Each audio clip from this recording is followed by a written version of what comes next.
Bismillahirrahmanirrahim. Assalamualaikum warahmatullahi wabarakatuh. Alhamdulillahirabbil alamin. Wassalatu wassalamu ala sayyidil mursalin wa ala alihi wa sahbihi ajmain. Amma ba'du.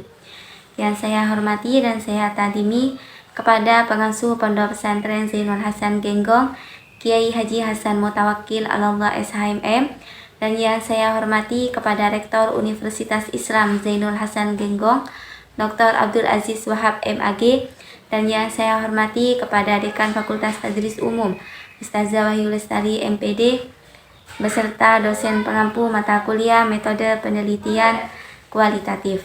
Di sini saya akan menjelaskan tentang laporan yang berjudul Analisis Berpikir Matematis Siswa dalam Menyelesaikan Soal Matematika Materi Integral. Untuk bab 1 di sini ada latar belakang.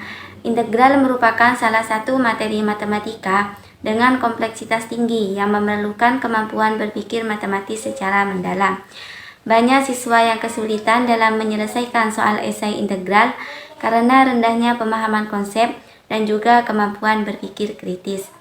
Penelitian ini bertujuan untuk menganalisis cara siswa berpikir matematis saat menyelesaikan soal materi integral.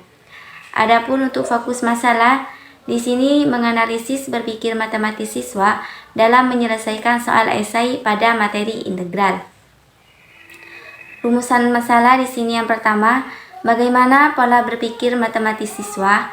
Yang kedua, apa saja faktor-faktor yang mempengaruhi berpikir matematis siswa?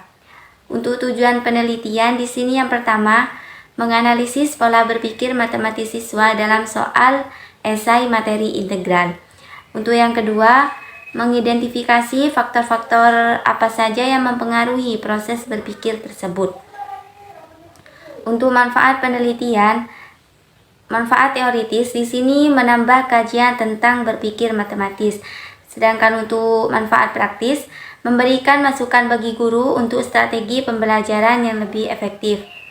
Manfaat bagi peneliti lanjutan yaitu memberikan referensi untuk kajian berpikir matematis dan juga pemecah masalah dalam matematika. Untuk bab 2 di sini ada kajian pustaka, berpikir matematis, pemahaman konsep, penalaran, pemecah masalah. Artinya di sini berpikir matematis adalah kemampuan untuk memahami, menganalisis, dan juga menyelesaikan masalah matematika secara logis dan juga sistematis.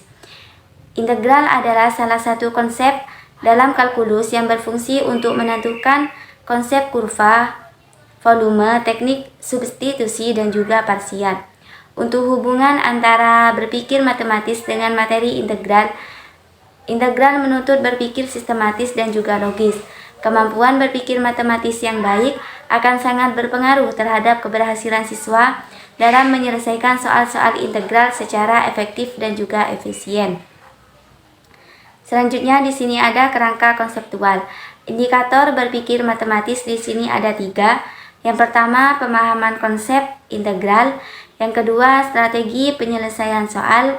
Dan yang ketiga, faktor-faktor pendukung seperti motivasi, pemahaman, metode guru.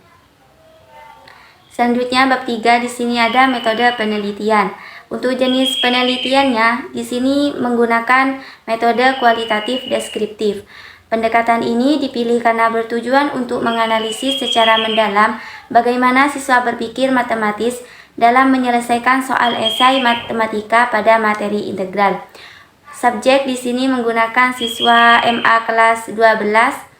Peran peneliti sebagai instrumen utama yang melakukan observasi, wawancara, serta analisis data terhadap jawaban siswa.